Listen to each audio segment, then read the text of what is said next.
참 예수님 사랑합니다.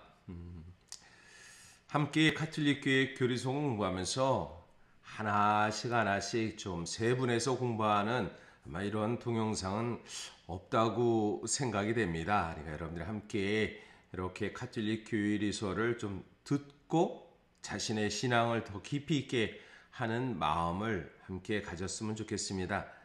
제가 영상을 올리면서 사실 요만한 리모컨으로 이렇게 누르는데 이게 잘 안 돼가지고 몇 번 고생하고 그래서 하나 또 새롭게 사야 될 것 같은 생각이 듭니다. 혼자 작업하다 보니까 여러 가지 부족한 점 또 이렇게 이해해 주시기를 바랍니다. 제1장 천주 성부를 믿나이다. 가톨릭 교리에서 삼위일체신 하느님에 대한 고백에서 성부에 대한 천주 성부를 믿나이다 라는 항입니다. 215항 하느님께서는 진리시다 라는 얘기입니다. 시편 119편 160절에 당신 말씀은 한마디로 진리이며 당신의 의로운 법규는 영원하십니다. 당신의 말씀은 진리이십니다 라는 것, 참 진리신 하느님에 대한 고백을 우리는 하게 됩니다. 영원한 것은 무엇이겠습니까? 우리 안에서 영원한 것은 우리 자신이 영원함 속으로 받아들일 수 있는 무한함으로 받아들이는 그 진리이신 하느님께 온전히 매달리는 것입니다. 사람에게 매달리다 보면 여러 실망과 낙담이 있습니다. 참된 진리신 하느님께 우리를 온전히 매달리고 당신의 의로운 법규 즉 사랑입니다. 사랑은 영원하십니다. 사무엘하고는 2장 7장 28절의 말씀입니다. 주 하느님, 당신은 하느님이시며 당신의 말씀은 참되십니다. 그러므로 하느님의 약속은 언제나 실현되십니다. 우리에게 약속이라는 것, 그것은 하느님과 나의 관계 안에서 당장 눈앞에서 보여지는 그 약속의 실현은 없습니다. 그러나 나도 모르는 사이에 하느님께서 하신 나와 내 속 안에서의 약속하신 것은 실현되는 것을 우리는 신앙 체험에서 느끼게 되는 것입니다. 하느님께서는 진리 자체이시며 그 말씀에서는 거짓이 있을 수 없습니다. 그러므로 우리는 전적인 신뢰로 모든 일에서 당신 말씀의 진리와 성실에 우리 자신을 내맡길 수 있는 것입니다. 인간의 죄와 타락은 하느님의 말씀과 자비의 성실을 의심하게 만드는 유혹자의 거짓말에서 시작됩니다. 전적인 신뢰, 모든 일에서 하느님의 말씀의 진실과 성실함에서 그것은 우리 자신의 삶 속에서 드러나는 하느님은 진리 자체이시고 선 자체이십니다. 그렇다면 인간의 죄와 타락, 거짓의 그 모습은 무엇이겠습니까? 그것은 아우구스트 성인이 바로 참된 선이신 하느님께서는 모든 선이기 때문에 악선이라든지 악신은 하느님에서 나온 것이 아니라 선의 부족, 즉 선의 결핍을 통해서 나온 것이다.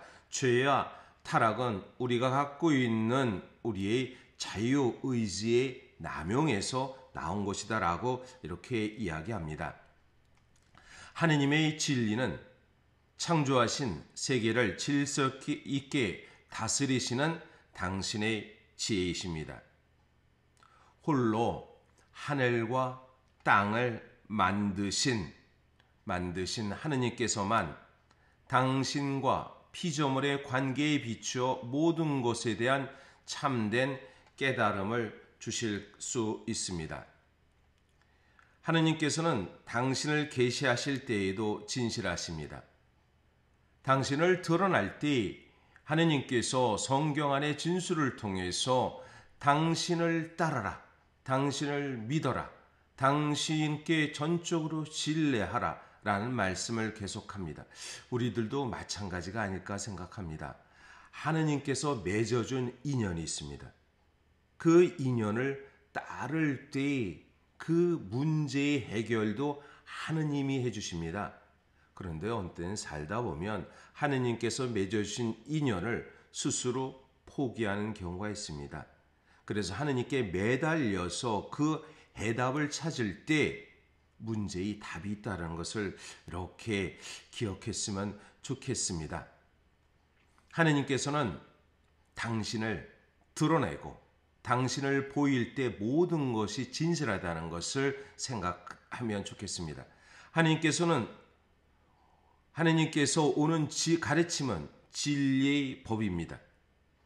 진리를 증언하도록 하느님께서는 당신의 아들을 세상에 보내셨습니다. 요한 1서 5장 20절의 말씀입니다. 하느님의 아드님께서 오시어 우리에게 참되신 분을 알도록 이해력을 주신 것도 압니다.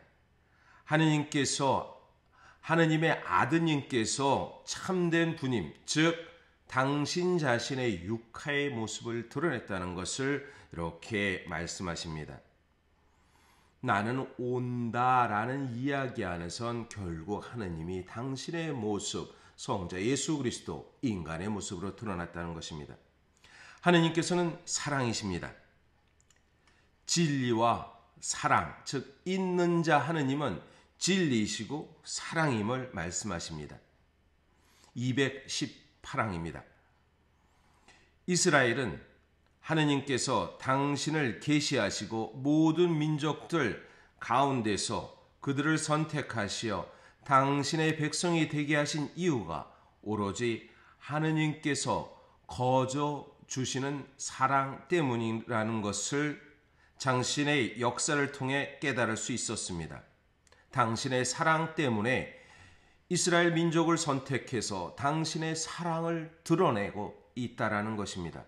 그리고 이스라엘은 하느님께서 예언자들을 통하여 자신들을 구원하시기를 멈추지 않으시고 그들의 불성실과 죄를 용서하신 것도 모두 사랑 때문이었음을 깨닫게 되었습니다. 이스라엘에 대한 하느님의 사랑은 아들에 대한 아버지의 사랑에 비유됩니다.